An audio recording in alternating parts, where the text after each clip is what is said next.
Hello there. I'm Zach Duke, CEO of Finosec, and I'm going to be the one that is going through the session today.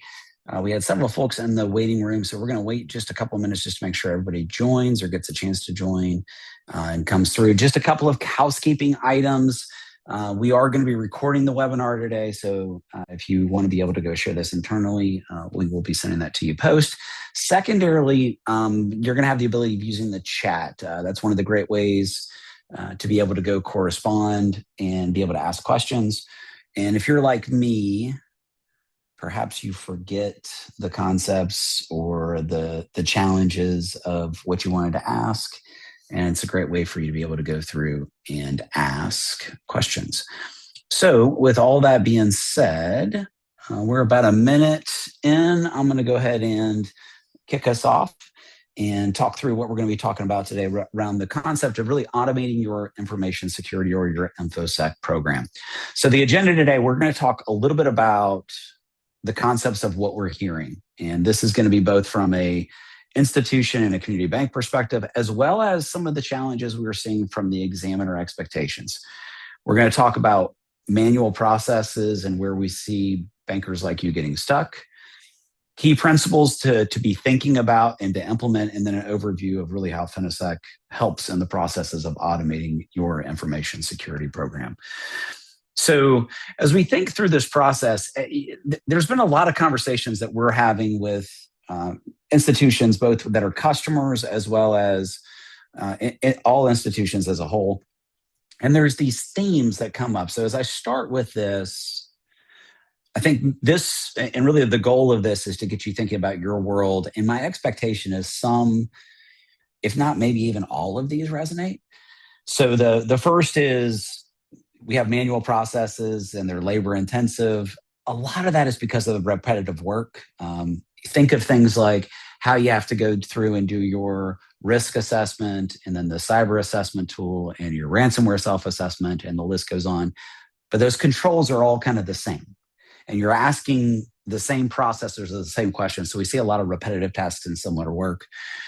The existing tools that you may have, and really even processes, whether it's spreadsheets or another platform, maybe haven't been updated. And that creates unique challenges, specifically around the next couple of items, because we're seeing the IT regulatory expectations and scrutiny is continuing to expand both in exams and in audits. You've got more vendors, more systems, more access complexity that's is going to continue to be exasperated because of the adoption of AI. We're seeing more sophisticated attacks. A lot of those are targeting third-party service providers and supply chain, creating unique threats, challenges.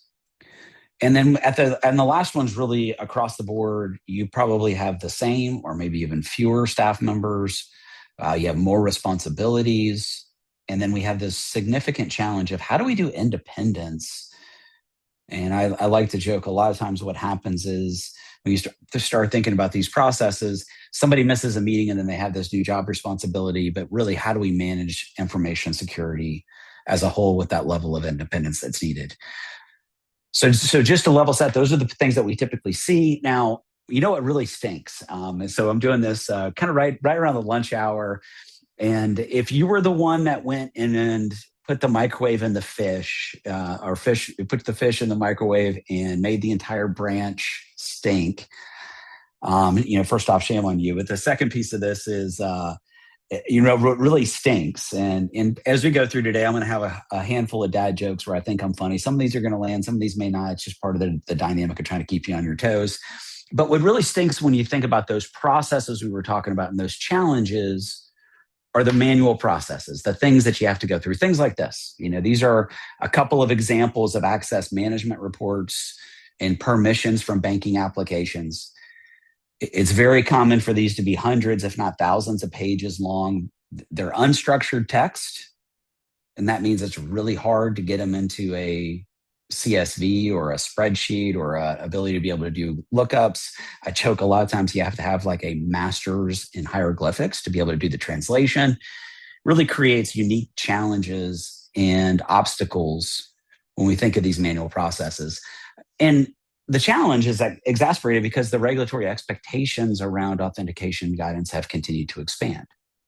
So if you're not up to speed, we've got several resources we can send you around the authentication guidance that came out in 2021. It had some very significant changes. A lot of that was really around this concept of expanding it from just internet banking to all of your systems, the concepts of least privilege, the concepts of multi-factor authentication. And what we've seen is a steady trend of exams and audits focusing in on that. As a great example, there was a community bank, a little under 500 million in Texas. And this is a formal consent order. Now, if you're not familiar with consent orders, this is not your verbal notification. This is not your dynamic of a recommendation or even a written response to your exam. This is a formal finding that becomes public knowledge because of the severity. And we pulled this one out specifically because it actually highlighted identity access management as one of the challenges. So it goes back to the expectations of the guidance and then really kind of confirms what we're seeing across the board. And I'm just going to read through this and kind of summarize. So essentially they're saying within 30 days, all bank systems that allow access to customer data need to be reviewed to include the following platforms: core, network, internet banking, debit card, APIs, production databases, list goes on. So you'll notice it's not just core, it's not just Active Directory in your network systems, it's systems that have access to customer data. And that's the trend or the challenge that we've seen. Now, at the same time, when you go for your questionnaire for coverage for cyber insurance, this is actually from one of the major brokers that's out there. The questions are all pretty similar. And when you're going through your questionnaire for coverage, part of what they're asking you is, what are your processes that you have in place today? So in this case, this is specifically a question on access management. So in this one, it says, does the applicant restrict user rights on computer systems such that individuals, including third-party service providers, have access only to those areas of the network or information that is necessary for them to perform their duties? Now, the challenge we're seeing across the board is when we see an incident happen, the cyber insurance companies are going back to your questionnaire for coverage, and they're wanting you to give documentation on how you're managing your processes. So the tendency on this is to say, yeah, I'm good. I've got this in place. The challenge becomes, again, these manual processes and these reports and these technical printouts and the process associated of how you have to go through and do the reviews. And I joke a lot of times, these are written for a green bar printer sitting in the operations center from 1974. It creates, again, that manual process, those unique challenges. At the same time, the third-party risk management guidance has been updated. Now, if you've heard me speak, it's pretty rare for me to put regulatory guidance and good in the same sentence. The third-party risk management process that they built from the FDIC, OCC, and Federal Reserve is actually very prescriptive. It's very detailed. It's got 5 steps, but they've expanded several things. So they want you to make sure that you have your strategic planning lined up. The due diligence process has foundationally changed, where they want you to focus in on the information that you get, but also fourth-party risk. They want to make sure that you have a process for contract review, ongoing monitoring, and termination. And because of these expansions, it's created additional work and process. And the reason why the regulators are focused in on this is an example of this. This actually happened earlier this year. Marquee Software, which is a CRM solution for banks and credit unions, they had 80 banks that were compromised. And as part of that, there were 820,000 plus individual customers of the institutions that were compromised, that everyone had to be notified. Now, what's interesting in this specific attack is it was a third party of Marquee Software that actually created the vulnerability and the risk. So the sophistication of these attacks, as we're seeing in the trending, are creating unique challenges for us because of the vendors that your vendors use. And really what the regulators are wanting you to do is to manage these processes just as if you had built the software internally, or going back in old school, like when I started my career, where you had the majority of your software that was actually on your local network and you managed it internally.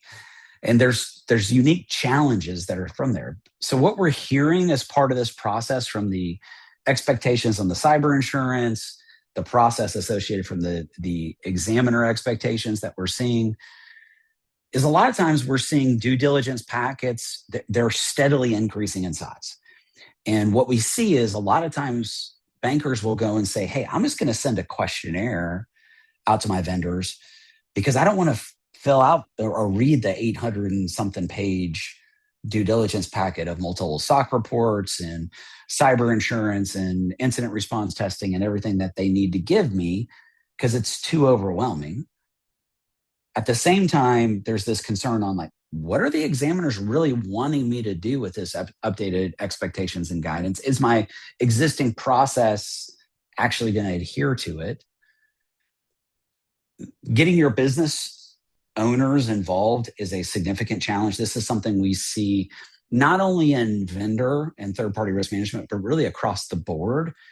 There's a gap, and I'm sure you see this at your institution, between IT operations, kind of the internal infrastructure and team of the institution, and senior level leadership.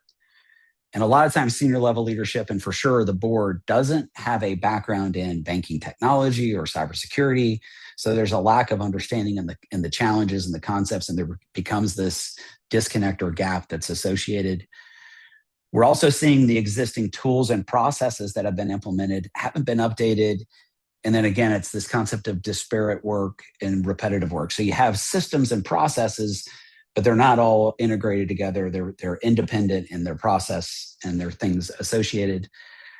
For business continuity management, this ties into third-party risk in a significant way, because we see business continuity management in a lot of ways goes back to your third-party risk. We're seeing things like multiple data endpoints for changes. So as an example of that, when I say multiple data points, we see a lot of times the banking technology systems change names. Maybe your core processor acquires another company that does that, or they partner with somebody new, or they just do innovation and they change the name. Now, all of a sudden, we have to update our risk assessments, our vendor information, our business continuity management, all of these things. And those new processes have multiple data points that we have to implement, especially in business continuity. We've seen a trend at Finosec where the examiners are focusing in on business continuity management. Again, there's that gap between IT operations and executive leadership. And we see manual processes, either in Word and Excel, or your existing tools aren't flexible, they are outdated, and they don't address the real challenges of being able to manage business continuity to meet the examiner expectations. At the same time, we have this AI hype cycle, and this is really cool. So this is actually a chart from Gartner, and I think this is so spot on. So essentially what this is talking about is where we are with AI. So essentially, when you first implement AI, essentially what they're saying is there's this overwhelming expectation that it's going to be the best thing. And you see these trends, and you're going through your processes where you have this peak of inflated expectations. Then all of a sudden you go, and all of a sudden maybe it's wrong or it hallucinates. I know personally, I wrote a blog post several years back and I was like, this thing's awesome. Thank goodness I read it, because it was completely fabricated and wrong. And what happens is then you're going through this kind of down to this trial of disillusionment, where you have this kind of valley. Now, what's interesting is we look at this chart, each and every one of you can be at a different spot. Some of you could still be in a scenario where, like, gosh, AI is going to be the best thing ever. Some of you are going down this trend and you're like, I don't see the bottom. I don't see how this is going to work. It's inaccurate, or those processes associated. So that creates a unique challenge organizationally, because your team members are going to be in those same characteristics and dynamics, as well as the opportunity from a vendor perspective and what's going on. Now, we know from an AI governance standpoint, there's not been a formal FFIEC guidance. We know vendors are implementing AI. Foundationally, I am so excited about AI because it actually sets up a way and a mechanism, especially for community banks, to be able to level the playing field, because it creates efficiency and more operational effectiveness. But there's this lack of process for governance. And then there's this concern on what are the examiners expecting? And there's this tension of how do we make sure we have our policies and our governance program up to date? But at the same time, we don't want to be foolish and not do innovation for things that can create a significant improvement in either the efficiency of how you do things internally or how you better serve your customers externally. The challenge of those are real. And this is actually a quote from from the Federal Reserve around the concepts of AI governance. I'm just going to kind of read this because this kind of sets the challenge that we see on these trends. So it says financial institutions and banks understand what model risk management is and how they're expected to conduct it. So congratulations, you understand model risk management is what they're saying. And then they say, if they began to use newer techniques of artificial intelligence, including large language learning models, then they need to make sure that those comply with model risk management expectations.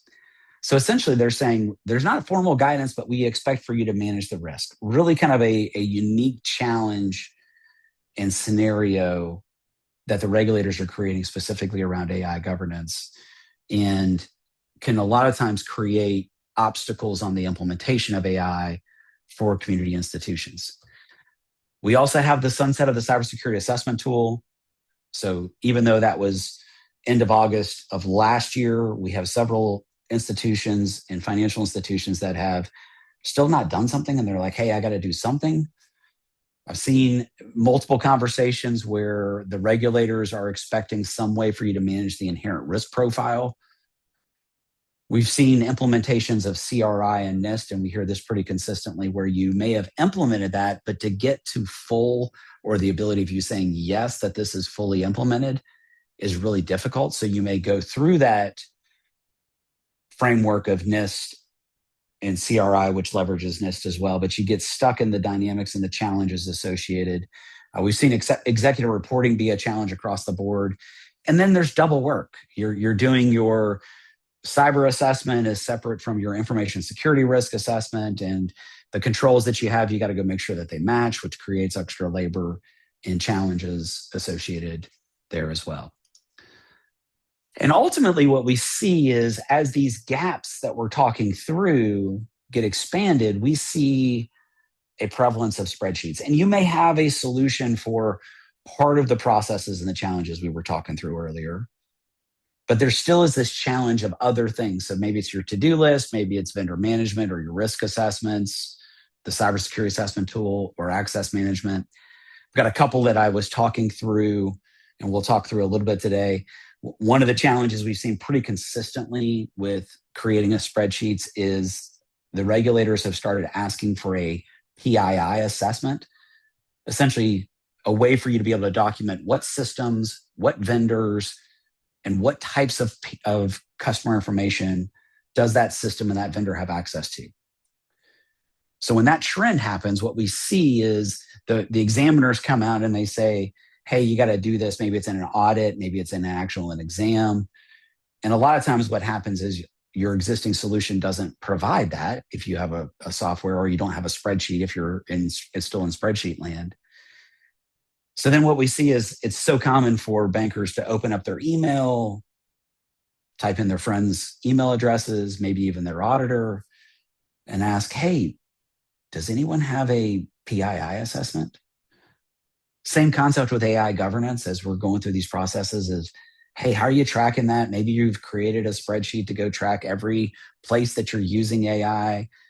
Maybe it's the sign-offs, maybe it's your to-do list, right? The unique challenges as we go forward related to the dynamics and the expectations. And these spreadsheets create unique challenges because they're separate processes. And then when those names change on the systems, you got to go through and remember, I got to go update my PII assessment.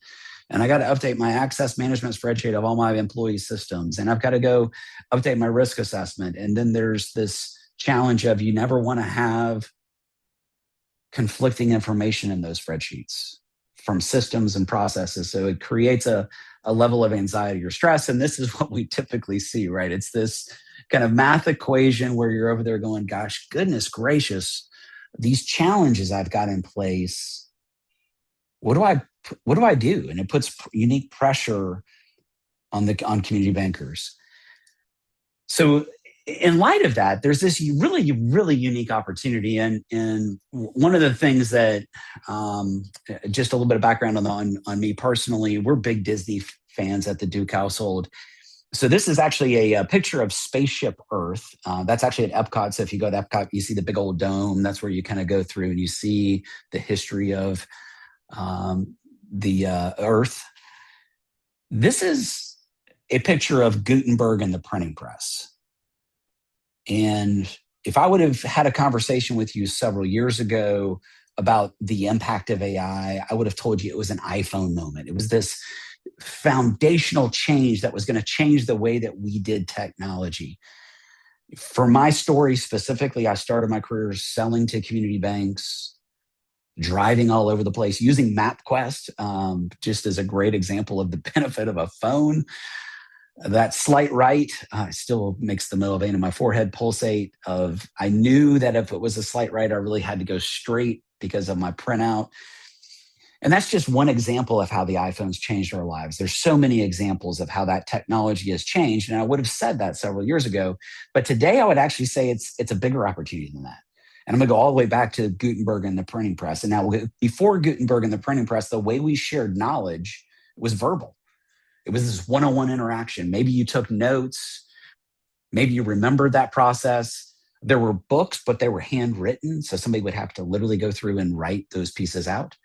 And what happened with Gutenberg and the printing press is it foundationally changed the access to knowledge, the ability to be able to do innovation, and to think of things about being able to spread the word. With AI, it's exactly that. We have this unique opportunity. And at Finosec, this is really where we see an opportunity to be able to leverage AI and get your foundation right, get your systems and processes in place. So one of the things that we've seen significant success on that we're going to talk through today is Reggie Ranger. Reggie is our AI assistant. We've trained him to be able to go do specific tasks and processes and really change the amount of effort, change the amount of process, and create more effective results through our platform. Now, as we think through those processes, I think it's really important to kind of understand our strategy. And if you've been in technology land for a little while, more than likely you've heard the acronyms or the abbreviations.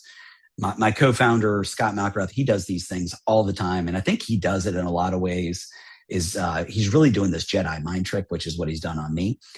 But a lot of ways, I'll tell you personally, every time I hear an acronym or an abbreviation, I get intimidated because I don't know what it may mean. So several months ago, this is probably closer to a year ago, Scott was starting to talk about the development strategy and how we're building things. And he starts talking about dry. And I'm like, what is dry? Is that like a new technical lingo of how you build things? Or is it something like where I need to go get a towel? Again, kind of awkward dad joke as I say that.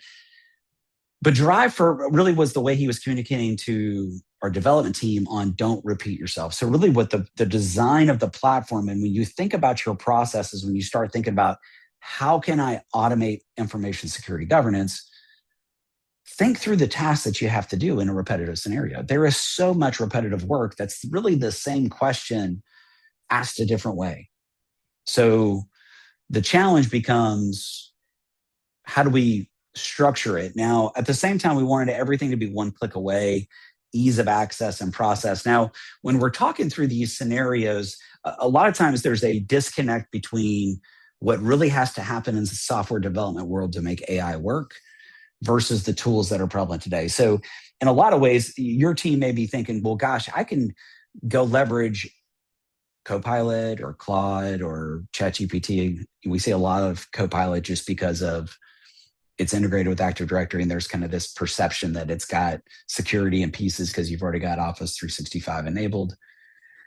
But you'll see over here on the right-hand side, this is a snapshot of the high-level scoping and the process that we had to go through for one function that we were able to leverage Reggie to be able to automate. The other piece that's really important as we've went through this, and I'll use this example that it hopefully resonates as I talk through this, you wouldn't use AI personally to send out an email to your entire team or to all your customers without reading it, right? You'd want to have like a checks and balances, a human in the loop. And with everything we've been building with Reggie Ranger, we've put processes in place to actually have a human in the loop, an expert to be able to go review the results to make sure that they're accurate. So there's this structure of creating efficiency, but there's also this opportunity of us being able to go and say, hey, how do we put controls around this process to make that easier, more simplified? So when we think about those processes, you can go from reports that look like this, that are printouts. Maybe it's for your due diligence information. Maybe it's for user access reporting and process. But a lot of times what we see is, this is what you have to do to go do your due diligence review for vendors.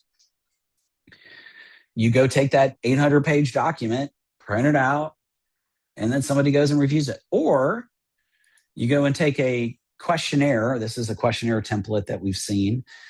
And you send it out to the vendors, but only about half of them fill it out. It's not fully got all the information that you want, but you're trying to make it where, gosh, I don't want to have to go review that whole process and have to go individually review every piece. So maybe if I just do a questionnaire, I can shortcut my time. But what we see as the opportunity is actually changing the way you think about these processes through automation, through AI and our information security assessment combined with the human in the loop. So in the vendor governance world, what we're able to actually go do is you can take that 800-page document in multiple files, multiple SOC reports, multiple pieces of information. You can upload it into our platform. You'll see over here on the right-hand side, Reggie can actually go through and analyze that. He can say, oh, this is financials. Oh, this is a SOC report. Oh, plug in the blank. This is whatever process that is from a due diligence standpoint. Additionally, we've created a process to be able to automate the vendor review. So essentially, you upload that documentation, and then our team, combined with the human in the loop, is able to create a vendor review for you. This is an example of the part of our due diligence packet. We're using AWS on the back end, so we've got documentation associated with that. And if I take a big step back and you think about the opportunity as a community banker, what we see as the challenge is a lot of times your team is having to do these things manually. Maybe it's you. And you contrast that with a Bank of America, JP Morgan Chase, Wells Fargo. The person that is their information security officer, or maybe even their head of vendor management, is not reviewing the 800-page plus due diligence packet. They have somebody doing that for them. So what happens by leveraging AI solutions is we can create processes to make your team more operationally efficient. And this is where I get excited as a community banker, because we don't have enough people, we don't have enough time, we don't have enough resources, but this becomes a leveler of the playing field.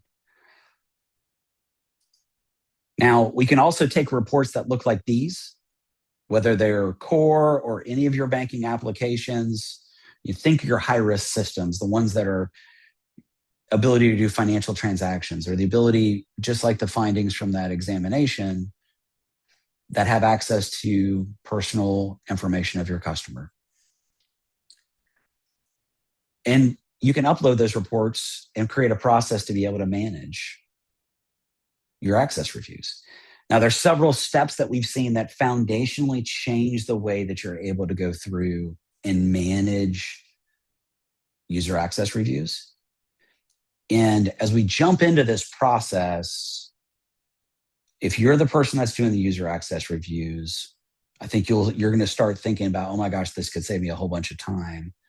If you're not the one that's doing this, I'd encourage you to go back and ask your team a couple of questions around their process.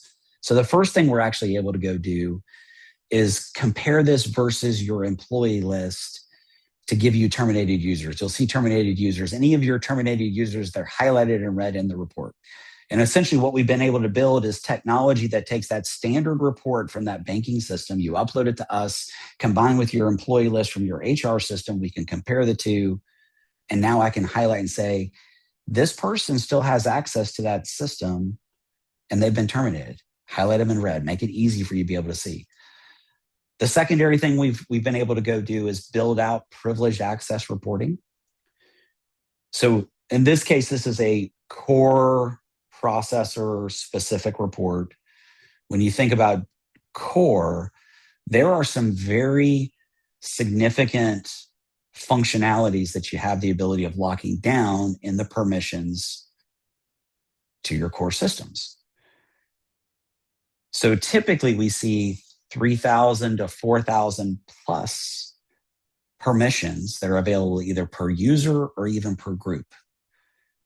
It's a lot of complexity. It's very granular in the way that it's created to give you control. But the flip side is when you start talking about permissions and permission management, it becomes really complicated really quickly, combined with the fact of you have the report that isn't very user-friendly and very functional.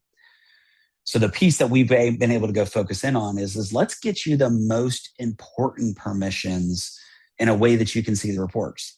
So things like general ledger, memo post, maintenance, online transaction entry, dormant. And then when you actually get into the report, like this dormant example, you can actually go through and say, who are the groups, that's this template, that actually have rights to that process and that function, as well as the translation. So it's not just this masters and hieroglyphics where you see option number 10 and you got to figure out what the heck is that. There's also the definition or the description of what that process is or what that means from a permission standpoint.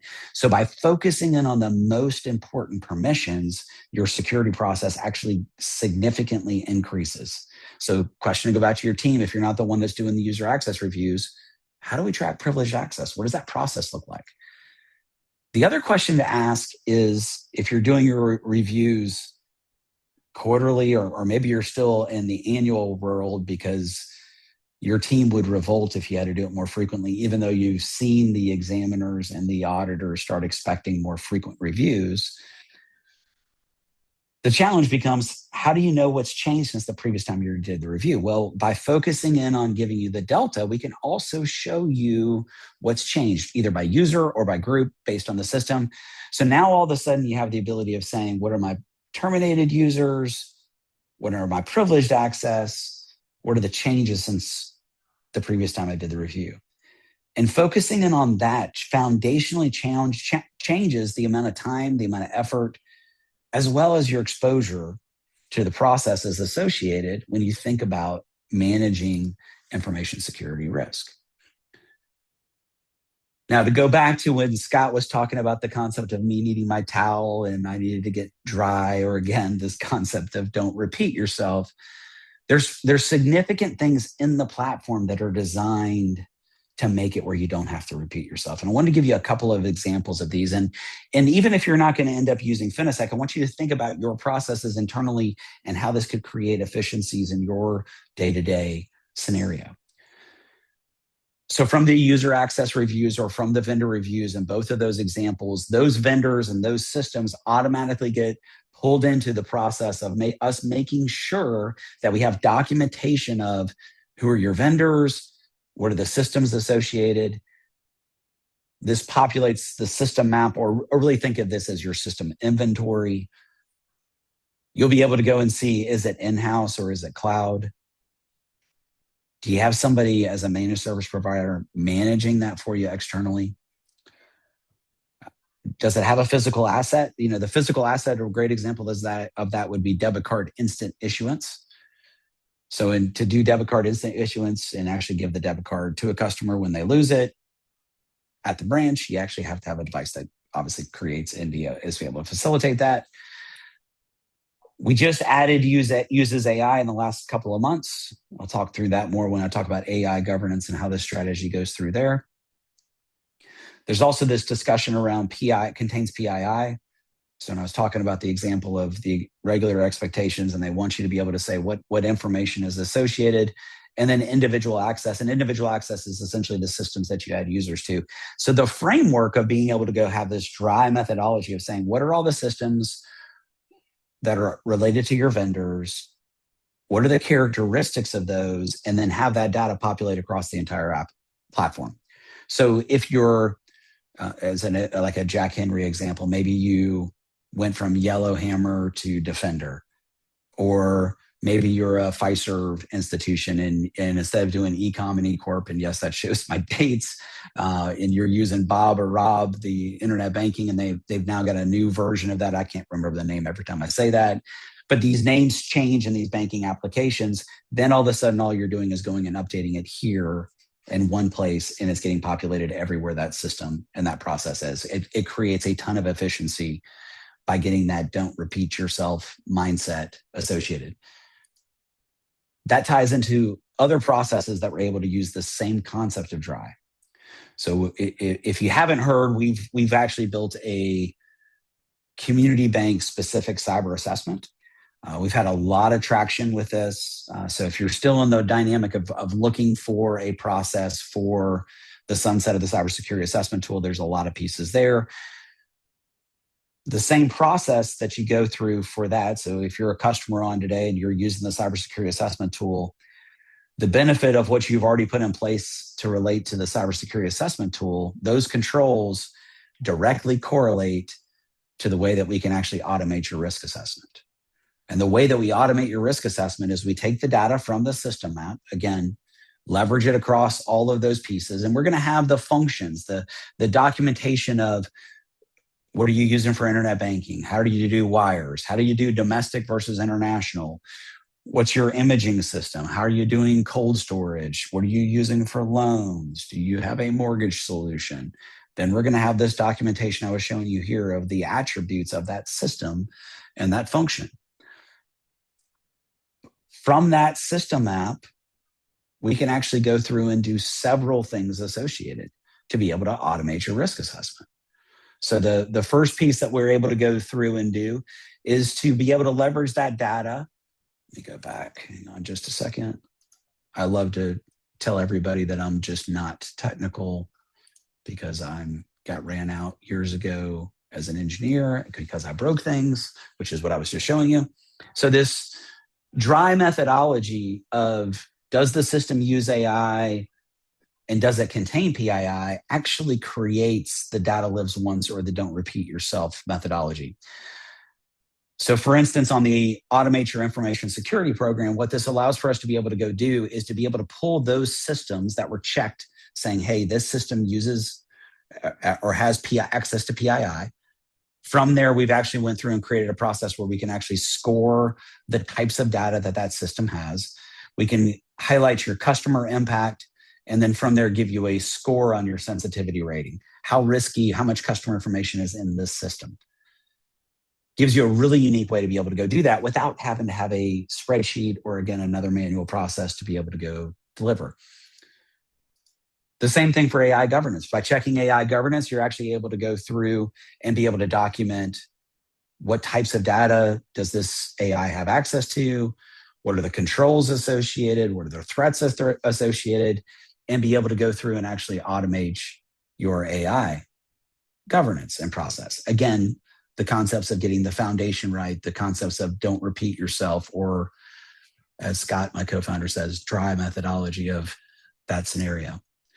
So then you're able to go in and say, well, what are the characteristics of this AI solution? And this is a great example where we see community bankers getting paralyzed on implementation of AI because they don't have a way to be able to document and be able to govern the risk.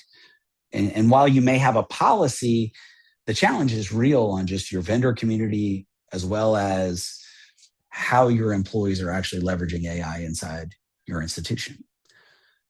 So when we think about our processes, really where our focus continues to be is on these concepts of how do we go and take these manual processes across disparate systems and processes, simplify them with a standard framework, leveraging Reggie Ranger to be able to go create efficiency and effectiveness where you have less manual effort, you have reduced complexity, streamlined exams and audits, and governance that's simplified.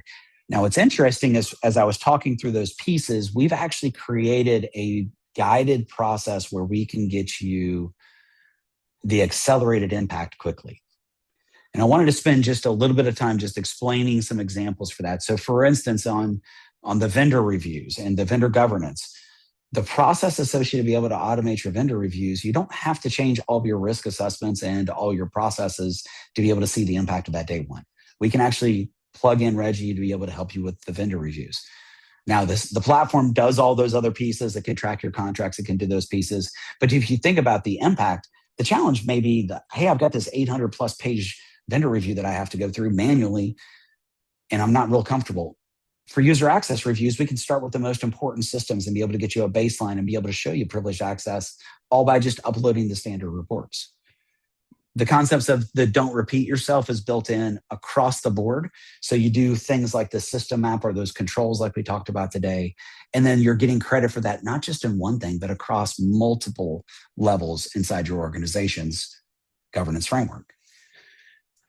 Now, there's several resources and things that we have on our side. So really what our goal today was to talk a little bit about what the challenges are, be able to paint a little bit of a picture for you on kind of where we see the opportunity and where this can actually make an impact for your institution. So for what's next and really kind of how we can help, there's a couple of things. And if we have some time today, I'd be happy to kind of go and jump into a demo if anyone has any questions or wants to see more. But the challenge that we see pretty consistently is the communication between IT operations and leadership. And I don't want to miss this because this is such a significant challenge that we see. One of the best ways we've actually seen to address this is a document that we actually create. There's no cost. We just have a couple of meetings and discussions with you where we ask you some questions. And the impact of that is we can actually document to your team what are the things that you're doing manually to manage information security governance. And that includes things like business continuity, the AI governance, your risk assessments, access management, et cetera. And a lot of times what we see is, and this probably resonates if you're like the institutions we talk to, is there's these acts of heroism. You have team members, maybe it's even you, that are running through walls to do these things very manually, and it creates unique challenges. So this manual assessment is designed. That's something that we can essentially just have a couple of discussions with you. It's about an hour meeting to go through and do an interview process, and then a 15 to 30 minute discussion on, hey, here's what we found. Is it accurate? And then you can take that to your tech steering committee. You can take that to your boss or your leadership. And it gives you a way in a dialogue to start a conversation on, hey, here are the things I'm concerned about. Now, full disclosure, no community bank has an unlimited IT budget. Captain Obvious as I say that, but it's a really good tool for you to be able to leverage that changes the conversation on, hey, here's where we are, rather than, hey, here's what I want. The secondary piece, we've got a series of webinars that we have coming up. So if you're still in the dynamic of trying to find out a solution for the cybersecurity assessment tool, or maybe you're through a process of using one of the frameworks and you're like, gosh, this didn't work, my executive reporting, or I wasn't able to get all the controls. We have a cat countdown webinar coming up on August 6th at 2:00 Eastern. We also have and I'm really excited about this one, the information security budgeting best practices. And really what the design of this is to give you things that we've consistently seen that helps you be able to be empowered to have the conversation internally at the same language and the same process and the same communication method that your tech steering committee, your leadership, your executive leadership, and even the board wants to be able to understand. So there's some simplification best practices that we've seen.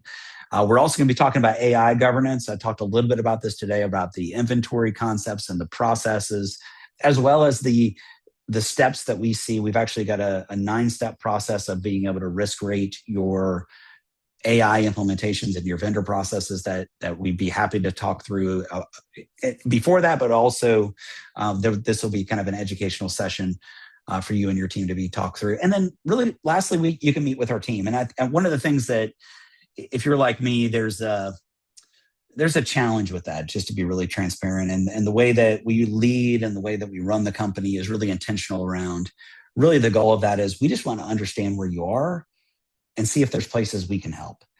And it is really from a help perspective. And there could be things that we propose as part of that, sure, from a sales perspective. But in reality, all we really want to do is just help highlight. We can kill a couple of birds with one stone if you want to be able to do that manual assessment as well. That's a great way to be able to go start those conversations and discussions. with your team internally. I've got my contact information here as well. So I've got my mobile there as well as my email address, and just wanted to open it up for open dialogue. Again, if you can leverage the chat, and I'll be happy to answer questions as part of that process as we go forward.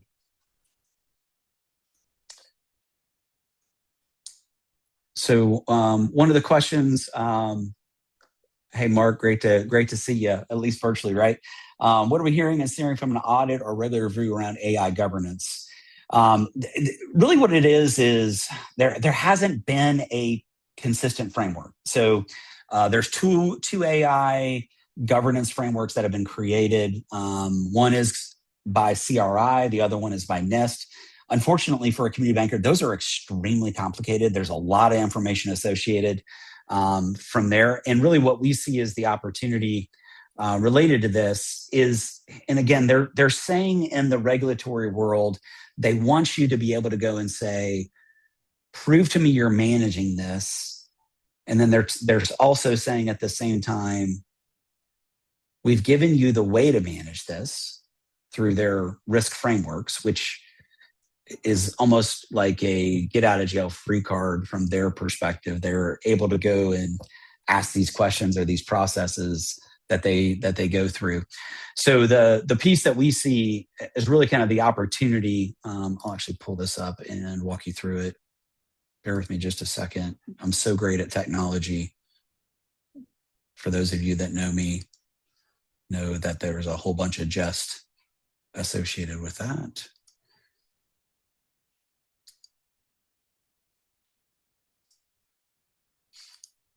And of course, I clicked on the wrong thing. I'm so poetic. It's like poetry in motion over here. Hopefully y'all are getting a good chuckle out of my picking on myself as I say this.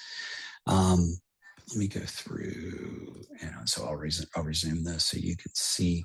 So this concept of being able to go in and really kind of go through and think about how you manage AI governance is really the strategy we see. So again, in the platform process there, you check the AI governance checkbox. The first piece of this is that lets you create an inventory of all of the places that you have AI.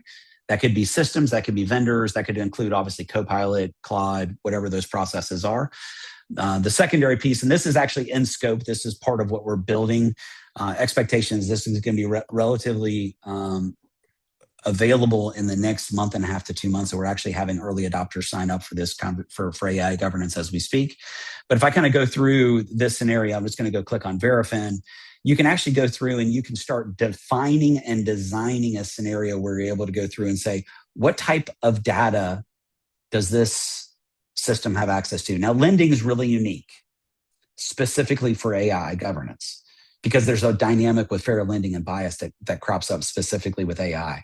So the type of decisioning process that you have or the type of AI usage, you can also document what types of PII or other information that the AI has access to.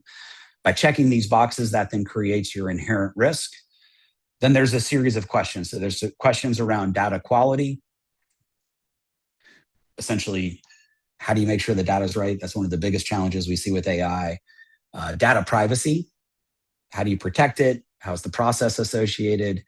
Data governance. Data governance has some unique challenges with AI because it's continually learning. So if just going really specifically, if you terminate a vendor or you terminate a solution and it's learned on your data, how do you get that data back? Creates unique challenges. Security, obviously the access controls, the encryption, how do we monitor the security components, compliance with processes, bias and fairness. I mentioned that on the lending side. Transparency. This is one of the things I think the vendor community has really got to get better at on documenting how does the AI model work, what data is leveraged, who owns the data, how is the learning process. The human and the oversight, I think, is the cheat code in all of this. It allows for you to be able to have protection and mechanisms. And then lastly, is hallucination risk. So when you think about your AI governance framework and process, these are the types of things that we see as challenges. And really where we're very specifically focused in on is how do we take those manual processes? How do we take those things that are associated for the institutions and really start thinking about how do we streamline those processes in a way to be able to make them more effective? So obviously in the webinar, going back to your question, Mark, we'll be going through that in more depth, giving kind of a pros and cons. What are those questions associated? What are the best practices to managing these things? And really where I think the real tension is, and I'll go back in time when I was speaking around AI several years ago, I'd ask the question of how many of you in the room have a policy that says we're not going to use AI? And that's less and less. I still see institutions that are saying we're not going to use AI. And going back to my Gutenberg analogy, an example, it's like, oh my gosh, there's this thing called books and I'm crazy scared of them. I can't touch these things. And I think that's so foolish because it's a foundational opportunity. But the flip side is how do I manage this risk? And those are the challenges and the tensions that we see. And really, when we think about automating information security, what we're trying to accomplish is getting credit for the work in so many different spots and places. So when there's something new, we expect that system map to continue to grow on the things we're able to track. Just like when we talked about PII. So when the examiner expectations grow, you don't have to go create another spreadsheet or try to create another disparate process to manage those things. I'm going to leave it open for just a second. That was the main question that I had. If there are any other questions, I'd be happy to go through. I've got my email address. We'd love to just continue the conversation with you. Really, again, the goal today was really to maybe start getting you to think about what are the challenges we typically see if those resonated in your world, and then really talk a little bit about how we see tools, automation, again, that dry methodology combined with Reggie Ranger, with the human in the loop, to be able to make a difference in the way that you spend time associated in your processes. I'm usually really good at rambling and just filling the open space. I'm just doing that intentionally just to make sure in case somebody's chatting and putting a question out there that we can go ahead and nail it. But if there aren't any other questions, we'll give you a few minutes back in your day. Appreciate everybody jumping on today. And we're just here to help. Hope you have a great rest of the week. Thanks so much. Cheers. Bye-bye.